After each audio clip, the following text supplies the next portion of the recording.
and this is the Quarantine Interviews. Today, I have a terrific guest. His name is Stephen Dent. He's an over 10 times plus platinum Grammy nominated recording, mix engineer, and educator. I met Steve a while back while we were both working in New York City, and we'll give some insight on that.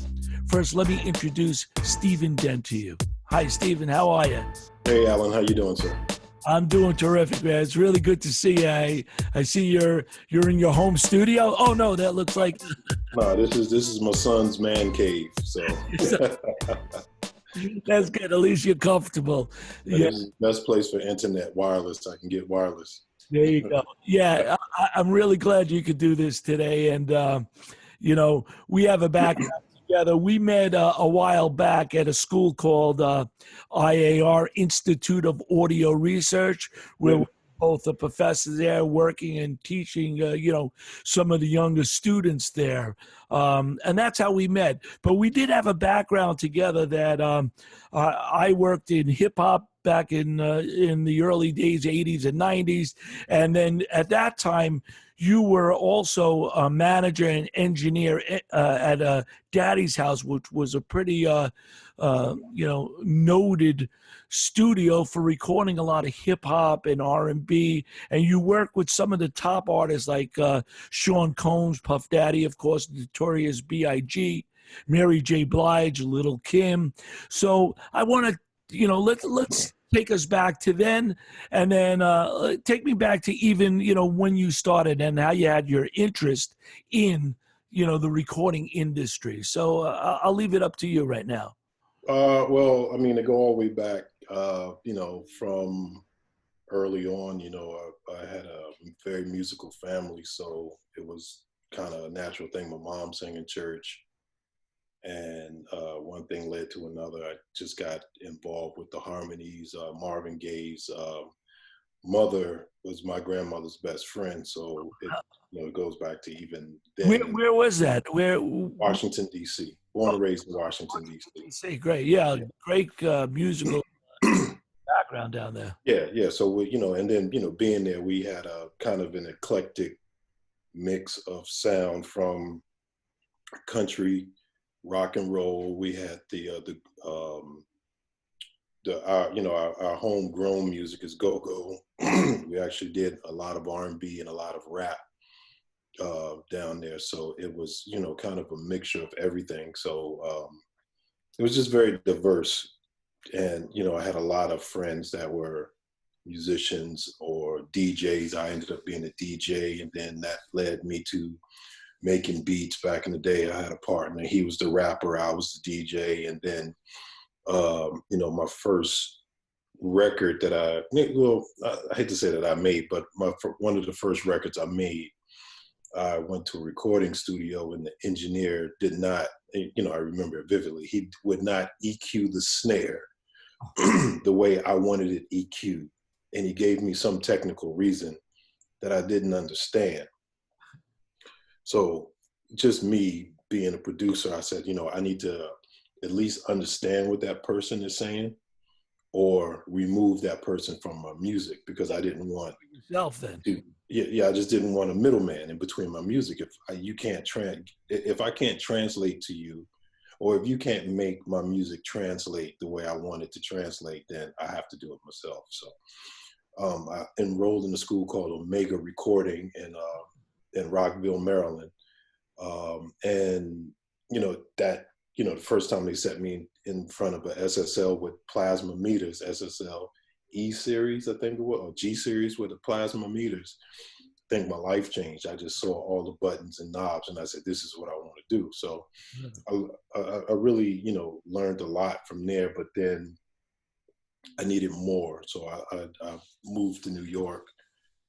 I actually was a student at Institute of Audio Research back in the 90s. Huh. Yeah, so that led to, meeting a lot of people that are, turned out to be people that were going to be in the industry on the business side. So. And what year was that around? It was 1994. 1994. Leaving DC, my partner, he put out one of the biggest records ever in DC called The Water Dance. And we started our own label. We did a whole lot of that stuff, you know, the groundwork of building a label from nothing, how to make a record from nothing, how to build a recording studio from nothing. So we did all that in the Southeast DC basement. So, and anybody that lives in Southeast DC, they know that's not easy to do. So when I, you know, coming to New York, I met with actually another student at the time was Robert Clavillis's brother, Carlos. And Robert Clavillis was the 1C in CNC Music Factory. They had just built a recording studio on 13th Street, I believe, 13th between 5th and 6th. And I ended up interning and being an assistant engineer, a general assistant, and then assistant engineer with CNC Music Factory just after their big hit. But in between, they did so many big hits at the time. Yeah, they had so many big hits, but the very big one was I don't even want to hear the song no more, please. but that was, you know, just after that. So they had a lot of notoriety. A lot of the top name artists were coming in and out or on the phone talking to Robert and David.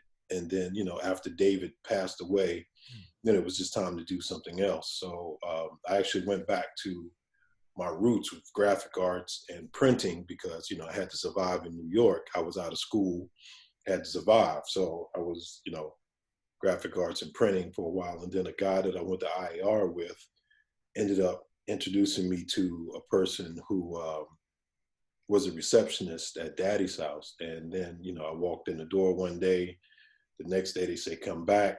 And I started doing sessions, you know, as an assistant engineer. And that first group that I worked with at Daddy's house was a group called 112. So well, I just lost a lot of their first album was done at Daddy's house. So from there just went on, you know, and then at the time Biggie was about to record his second album, but you had 112, you had Mace, you had Black Rob, you had Faith Evans, and a group called Total. So it was the, you know, the actual bad boy, you know, the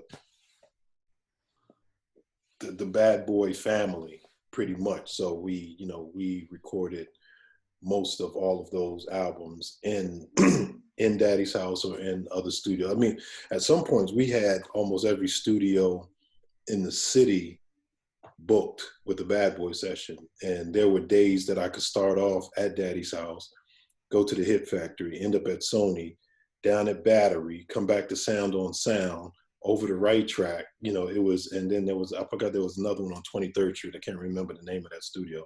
D&D. But we would work at D&D also, you know them? Yeah, we did some work at D&D with Premiere, and actually a friend of mine, Charles, ended up being, actually me and Charles went to my first recording school together at Omega, Charles Rohn, and he ended up being partners with Premiere at D&D for a while. Right. So that was one of those things, you know, you see people again later in life, and we were good friends as far as being in school. We weren't hanging out friends or anything like that, but we were cool. And he ended up being a big DJ in DC on WPGC, I think it was. And then he came to New York. I came to New York, and then we ended up linking up. Yeah. So at that time when you were doing all those sessions, you were an assistant or an engineer for all these records? I mean, it started off being an assistant to like Tony Maserati, Paul Logus, Prince Charles Alexander, and another engineer, Kevin Thomas. And also at CNC Music Factory, I was an assistant engineer for Bob Rosa and Aja Key. So I got a good mix of professionals to get under the wing of. And, you know, I'm happy that I had a very, you know, spectacular group of engineers to work around, you know, and it was just incredible to see them work. Obviously. It was just incredible to see them work and to learn from them. And, you know, Maz he has plugins named after him. So it's like, and there's still some of the top plugins, right? I mean, yeah, of course. I mean, see, but me, I know all of his algorithms. So, I barely will use his plugins because I do the same thing he does anyway. So, so where did you? But you ended up assisting engineer. Then you moved up to engineer. But yeah. Well, I mean, it was kind of a. Say it again. Did you actually go to school for engineering? That was at IAR, you said? That was both at Omega Recording and IAR. Right. So, okay, Right. great. Yeah. And but while I was assisting, I was still engineering because an assistant, the engineer ends up saying, "Hey, they're going to be all night. Can you finish up the session?" And I'm like, "Okay, I got you." Yeah. So they will walk out, and if you know how the engineers like their work, you just put it in the order that they did, and you did things the way they did it. And next thing you know, they would call and say, "Hey, can you come in and do a session?" I come in, I do a session, and now I'm the engineer. So it was a fine line between assistant and engineer. If you showed up that day, you could be tracking, and the next day you could be setting up microphones for someone else. So it was pretty much, while I was an employee of Daddy's House, I was an assistant, quote, an assistant. And then, you always have to leave. And then when they hire you back, then you've become an engineer. So same thing happened to me. I left, I went upstate to Rochester, New York, to a studio called Dejalon.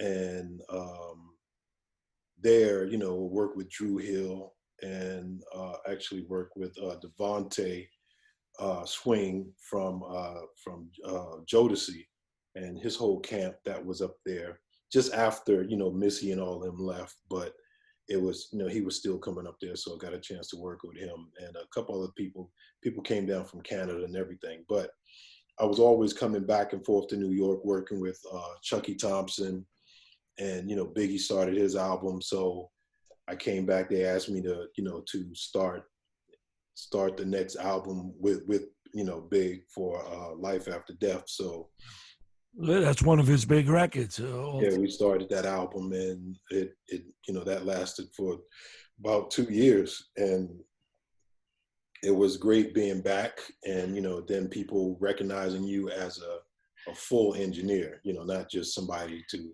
help someone else out. Right. So working with artists, say with Big and Puff, how was that? Did they give you some range, or they told you everything that they wanted, or you were really helping get sounds? Well, I mean, when you're working with, Puff, most people don't look at him as being, some type of musical genius, but in reality, he actually is, because he can hear things that we could not even conceive. And he would give you the latitude to do what you want. But then there were times when he just jumped on the board and just pushed all your faders up, and that was the mix, and you had to go with it. You had to somehow make that sound good. You know what I mean? So he did give you, the opportunity to show what you have. And if you didn't have it, that was your last day working. So you can just, I was there in the system more than 17 years. So I guess I knew what I was doing a little bit. So, I mean, I've seen people come in their first day, that was their last day. They didn't even make it the full day, So it was definitely an adventure. Being able to work with the caliber of artists was great. Being able to know that everything you do that day could end up on the radio. And that was, a good feeling to know that you can wake up one morning and by that night, your song is playing on the radio and in the clubs. And it went that fast back then too, right? Oh, it went that fast. No, when we there were songs that we, actually All About the Benjamins was that fast. Oh yeah. Once it was finished, it went from studio to car. We made adjustments, went to the radio, we made adjustments, and then it played down at the tunnel that same night. So it was like a whole different side of the business back then. Yeah, that was just crazy. And what about sampling? Did they obviously We did a lot of sampling back then. So were you involved with that as well, helping them get their samples or stuff like that? Well, no, for as far as the sampling is concerned, that was more or less the producers would bring that in. I mean, I although deep inside I knew I was better than some of the producers, my job was to be a recording engineer, and I wanted to be a good one. So my focus was on just being an engineer. And I showed some of them how to sample correctly. I showed them how to use drum machines correctly. I showed them how to use Pro Tools. I showed them how to loop. Showed them how to sync.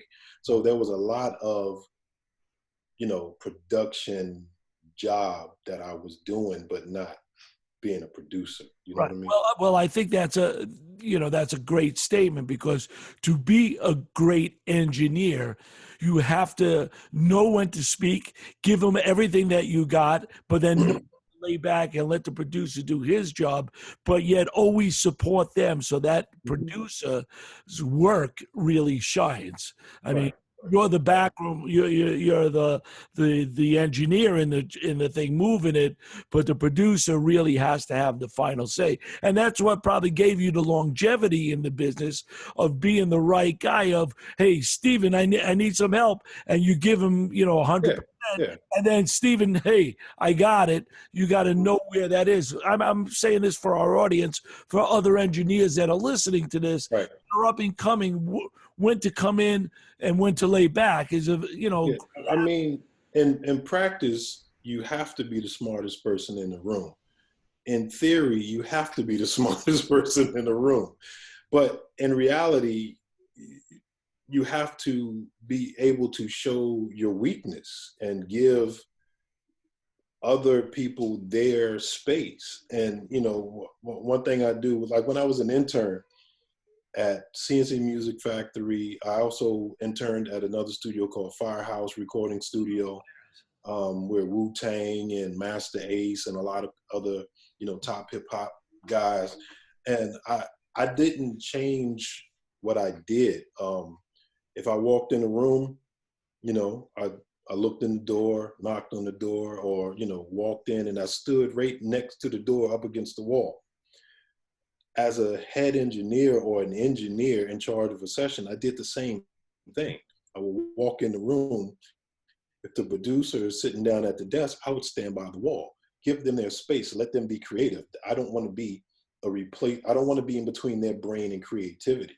right. And that's a reason why I taught, like, a lot of artists, a lot of producers, and a lot of writers how to use Pro Tools, because if they had to tell me what to do, now they can't think. So I taught them how to do the things that I was going to do if I was in a situation. So now they don't even have to tell me. They Right. can just do it, and they can take my part of their brain out. You know what I'm saying? That's a great statement you Yeah. just. As an engineer, you don't want to get between their Right. brain and creativity, man. Yeah, you can't. You That's can't. amazing. That's Because I work with wow. Like Brian Michael Cox, I worked with Brian Michael Cox, and he came in, he did some stuff. I immediately got out of his way. He said, "What are you doing?" I said, "You can do it. Like, you don't need me. You have to stop what you're thinking about to tell me what to do. That makes no sense. Do it." Same thing with Ryan Leslie. Ryan Leslie came in, yeah. and I already knew what he knew. So I got up and I walked out of the way. I just left the room, really. And, and then there was time, if Puff came in and we were working on the mix or whatever, we would sit there and work together. But then there were times when I just knew, just let him get it out of his mind. Let him do what he needed to do, and he would do it. Same thing with any Chucky Thompson, Mario Winans, Stevie J, like all of the bad boy producers, or any producer that came to the studio at that time, I would, that was just my thing. Like, I'm not more important than the music. I'm not more important than the session. Let the session go on. It doesn't matter if everybody does not know that I'm in charge. I mean, I was confused with interns sometimes, Hmm. and it was my session. They were paying me $2,500 a day, but yet they were asking me to order food. And guess what I did? Got up and I ordered food. Not a problem. And make sure you got the right food. Make sure. Oh yeah, because I learned as an intern, you had to do the right things. And then when I took over the studio, and the interns were wondering why I was so hard on them, because that's how I learned to do it. I didn't take advantage of them. I was taken advantage of as an intern, but I learned how to do things the right way. Very, very important interns, once again, for our audience. I talked to the guys at Barbershop Studio, Barbershop out. Oh, yeah. Scott Barber. I play golf with Scott. Right. And one thing they said, there was a guy when we walked in the studio, I was teaching a class there, and there was a guy in the hallway just rubbing the walls, cleaning it. And when we're done with the session, he was there on the other side of the wall. Rubbing the walls. Right. And the main guy, the owner of the studio, said, this guy is going to go far. Right. He's taking his job serious. When I say you get in the room, he knows everything, but he also knows how important it is to keep, say, the studio clean, keep the environment right. So being an intern in the recording industry is so important, to know your place, really have your chops together, and wait for that time when they say, hey, it's your turn now. So great stuff from you on internship. So then you worked your way up, you said, to be a manager or you left there and then came back. So where did you go after you left? When I left, again, I went up to Rochester, New York, and then I came back. I did, we did the Biggie album, we did the Puff album, we did Mace album, which was nominated for a Grammy. Those are your, my intro, it said you're Grammy nominated. That's the one that was nominated? Oh, yeah, that's the one I was personally nominated for. And then there was, and it was just because I did one or two songs more than somebody else at the time. They were that was like one of the first years they started giving Grammys to engineers on rap albums. So we should have won that year, but that's a whole nother story. Don't pull a Kanye on us. Now you should. No, I'm not gonna pull a Kanye, but we should have won that year. They gave the Jay-Z. You ever work with Kanye by any chance, or meet him? Yeah, well, he was working at Baseline Studio with, when Jay-Z and them were all at Baseline. One of my partners and brothers, E-Bass, he was working with him. I came down one day, met him. Not a big deal. He doesn't know me from Adam. So it wasn't like it was anything big, but you could tell that he was different. Everyone, that there was a crowd in every other room in Baseline, they left him alone. So that was a sign. Schools, Puff School and really Kanye and Jay-Z School were really two different schools in a way, right? They were just different. I would say it was just a different mentality at both. So, I saw inside of that one. I wasn't really involved until later. I did work on the first Dipset album over there, and because they didn't clear I don't know if I'm putting people's business out, but the samples had an issue. So sample clearers was, I remember when I first started sampling, early with guys like Just Ice and Mantron. Put that record back on Mantron. That was what sampling was. It was like all of a sudden we had those floppy disks and the sampler, and they say take that, and before you know it, you're taking a lot, and then law has to catch up. Right, it did. Thanks to Biz Markie. Thank you very much, Biz Markie. Yeah. But, it should have been fair from the beginning. It should have been something in there, but they didn't know the technology, and people took advantage of it. James Brown should have never. He should be the richest person on the face of the earth. He got paid for all of his performance rights for samples, and a lot of bands, people died hungry. You know what I mean? And they could have been making money off of everybody who copied or sampled their record. So, as a creator, I feel that way, but I also sample. Yeah. No, I just think I work with Big Daddy Kane. We were, I was a music coordinator on his album Veterans Day when he come back, and we did all the sample clearances. And I just think if you give credit and you get the permission to do it, in general, somebody's going to be flattered and let you do it business wise. You give them the credit. It's when a lot of these, I mean, there's been stories with Kanye and a few of the records where he did not give credit, and then they go into a lawsuit or they finally get discovered that somebody took your sample, and then you can't fight against somebody that has that much money, and you make a settlement. So I think you really need to give credit where credit is due, and then it should be okay. Yeah, sometimes with producers, they get it from an under producer. They get it from, somebody that's under them, and they don't properly get the name of records, because when you're sampling stuff, you find a hot loop. You go, oh man, and you just start going in.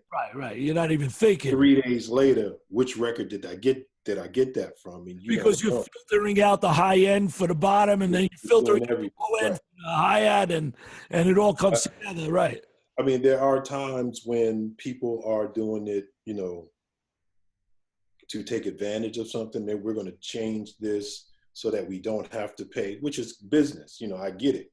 I've done it. Was on the telephone with a producer. I mean, not a producer, but a writer, when we were trying to clear the Dipset album, and he kept, rejecting a record that we were doing that they had sampled from him, and he just said, "Look, man, make it sound like it's not my record. I'm fine." So we played it 42 times. We were on the phone back and forth with him. And then we finally got one. He said, that's not my record. And we won. That ended up being printed. He really wanted you to use your creativity to get away from his record. And when I was, now to me, that was a learning experience, because he could have said, you can't use any interpolation, any kind of way, if I think you even using the same sound that I'm using, because they had already released the album. The album was in stores. People had already bought them, and nothing was clear. Yeah. So he could have really just reamed them and just took everything, but he took the time. I'm not going to put his name out there. It was a very, very famous composer too. I'm sure. And he did a movie for a very famous actor comedian, and we were on the phone to him, and he just said, "No, just make it sound something like what I did, but it can't sound like it's my song."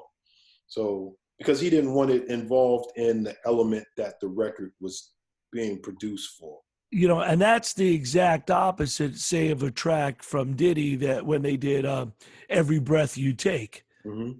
With Sting, where pretty much they're using it's supposed to sound like the record, you're just changing it. So there you really have to get permission from the artist, or really, the publishing and the masters, because it sounds just like that record. Right. It is that record. It is that record. It's two different schools. One where you're saying where they want you to really disguise it, so you're using that different than a record like Every Breath You Take, which was that record, you know. So two different ways of sampling. That's incredible. Yeah. So sampling is still a big part of the game. You just have to know how to. Actually, I got a call from a friend. Another big artist was trying to sample a record from Bad Boy, and said, "No, go to the original source. Don't use a sample of a sample. Sample the record. Sample the record, the original record, and do it yourself." So they did it. I heard it, and the joint's hot. So it's going to be out soon. But I'm not putting it out there, putting names out there. But no, that's good. It's still an issue, but it's more, and then that's why I ended up teaching at IAR, teaching music business, because of the situations that I had been in, as far as understanding copyright law and sampling, and all the intellectual property basics. And that's one thing that most producers and engineers and songwriters don't even understand. So it's that's how I ended up teaching at IO. So that brings us a little closer to a present where we were both teaching at the school. I was there myself, also teaching some production, but mainly in the business classes as well as you. And really thought the school, Institute of Audio Research, IAR, was really trying to be that school of giving uh, the real business of music. So our business classes, like you're saying, were really focused on talking about sampling, talk about Mhm. your copyrights, talk about trademarks, talking about everything for that engineer to come beyond being an engineer and Right. really know your business. Because if you know your business, you could survive, such as yourself, the longevity, and not just be an engineer doing a million things, but you really know the business side of the industry. And that's what gives you longevity, I think, in the business. Mhm. And I give credit to the school for that. And unfortunately, they did close down only, I mean, I guess it's quite a few years ago already now. Yeah, 2017. 17. So what, about 3-4 years ago? I guess the rents changed, the industry changed, and Well, that's a whole nother story. a whole nother. Yeah, I'm not going to talk about that. But But the classes, I thought it was important that the students not just get the technical, but they got the business, because no matter what you did, you had to understand the business. That was the only thing that, I mean, it's a business. That's the bottom line. It's a business. And if you go in, with the fairy tale thought that you're going to be, you know, Puff Daddy's engineer, then you have the wrong vision of what the music industry is all about. Everybody doesn't make it. And I remember probably the first week I had a problem because my students didn't like me telling them the truth. I just said, everybody's not going to make it. And if there's 100,000 people trying to do what you're going to do, there's only 10 jobs. There's 10 jobs and 100,000 people trying to get them. You do the percentage. Mr. Dent, how could you say that? I just paid. Yeah. How could you, just paid so yeah, much money. yeah. Why are you putting doubt? No, I said, no, I'm telling you the truth. Right. Because if you can't be Puff Daddy's engineer, you can be other things around the engineer. So understand the business, and then you can fit in. You can end up being someone's manager. You can, maybe that'll spark you to be, go to school to be a lawyer and really understand the business. You can work for a label, become administrative assistant for some of the big guys, or you can work in the A&R department. You can work in the business and legal affairs department. So there was a lot more to it than just being, Kanye West or Puff Daddy's engineer. So there were a lot, a lot more jobs available than just the one with the spotlight. Even as an engineer, it didn't come with a spotlight. We, back in the days of that, we didn't really know that we were working on a lot of great records. We liked what we did and we were getting paid to do it. So we showed up, you know what I mean? And there was another engineer there. His name was Doug Wilson. So we were just going back and forth trying to be better than each other.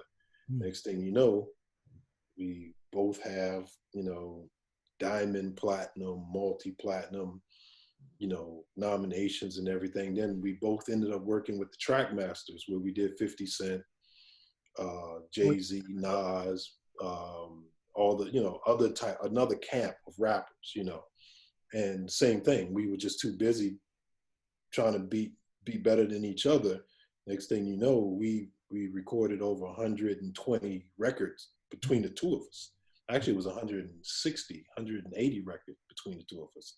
Wow. So you worked with 52. You just threw that out to us. Yeah, I was probably one of his first engineers on some songs that I don't know if they ever came out, but when he was signed with Columbia, he was signed under the Track Masters.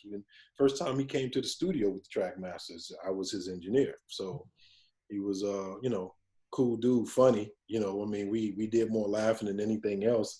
Everyone was, oh, this dude's a gangster. And like, there were people who literally ran out the studio because they heard he was coming. Oh, yeah. And I mean, we spent probably 2.5 months together. Wow. and he was one of the most pleasant people I ever met. You know, So and besides from his reputation, you yeah, know, I mean, I guess real recognized real. I mean, it wasn't, you know, we didn't have any problems. We had some problems, but that's a whole nother story. But it was, you know, it was more about the work than anything else. So it was all about, you know, work ethic and getting the work done and being a professional and knowing how to record, you know, music. So and that's, obviously his ethics, you know, got him to where he is oh now. yeah, the man is. I mean, I recently saw him. It was last year. Or, yeah, I think it was last year, year before last. We were staying at the same hotel in L.A. and we were both going to two different dinners. We were both dressed up, and we just stood next to each other, like, "Yo, what's going on?" You know, it was just a friendly hello, not "Hey, holla at me, get with me. I'm trying to get." Yeah. Just, yo, what's up? He said, remember me? He said, I know who you are. And, you know, so it was, you know, one of those cool situations, you know. Right. So that's bringing us closer to today. So where are you now, Stephen? What are you doing now? Well, I mean, now I'm really getting back into music. When I left, actually, yeah, when I left Daddy's house, I ended up teaching for a while. And then teaching led me to getting into hospitality, AV, Oh, right. working for, you know, audiovisual companies. In Manhattan and hotels for big meetings and things like that. But during this, you know, this time, you know, that whole industry shut down Right. because the hospitality industry is, you know, we would do meetings with 300 and 400 people packed in a room. I don't think it's ever going to come back the same way because people are just smarter about their health now. Like, how do we ever let, you know, dirty trains in New York exist, but now everybody's worried about, oh, I'm not touching the pole. And, you know, did they clean the pole? When, you know, they didn't do a good job cleaning trains before, but they're doing a good job now. How did we, as a society, let that go on? But, sorry, get off my soapbox. Good. But our industry, you know, the hotel industry, it will come back. People are going to travel. People have to go do business meetings. I just, even when we were doing it, I just said they're spending way too much money to do this. Like, there's a better way to make this happen. But they were happy. I guess they needed the tax write-off, so they're doing it. And now we really hadn't had a busy day since November. Things were slowing down in November. Oh, yeah. And now after the COVID breakout, and we knew it was coming, you know, we all saw it because everybody was canceling their meetings. This was our busy season right now is our Sure. busy season. Of course. Springtime. And we have nothing, and there is nothing until maybe October. And if then the companies have to hire back people. But then what companies are going to send their executives on traveling dates to do things? What business person wants to be in a crowded room of 300 people to hear a seminar? You know, some people were there just for the free food and free lunch. We know that. But some people were there to get the information. I mean, there's a better way to disseminate this information. So do you think that that's, you know, this forced us? I mean, I'm speaking to you. We probably Mhm. were speaking like this. You know, Right. would have met for us at a Starbucks or something like Mhm. to catch up. So do you really think now this is the wave of the future or the way of the future of doing more everything virtual and you know Well, I think it's going to be a bigger nut of the business as far as the hospitality. I mean, they've been doing it already with, you know, all the Zoom meetings and all the other type of Skype and Cisco type meetings. Like they've been doing that all along, but there were still these big investors meetings that they can go to different towns and invite people in. And a lot of people wanted to get away from their families. They wanted to get away from their work. They wanted to go away weekend or and whatever. do things. Right. It's a seminar. They wanted to go away to do things. I mean, you know, we go to AES, we go to NAM, we go to NAB. So those in South by Southwest, those are things we want to do, you know, so business wise. Networking too. I mean, there is Yeah, some they're great for networking. person Great. person networking, Right, right. but you know. but again, we're networking right now, person to person. Yeah, yeah. We don't have to, you can sneeze right there and I'm okay. And I did. I didn't mean it. I tried to block my video at the time, but But I think it's going to change. So I think my industry is going to change a little bit.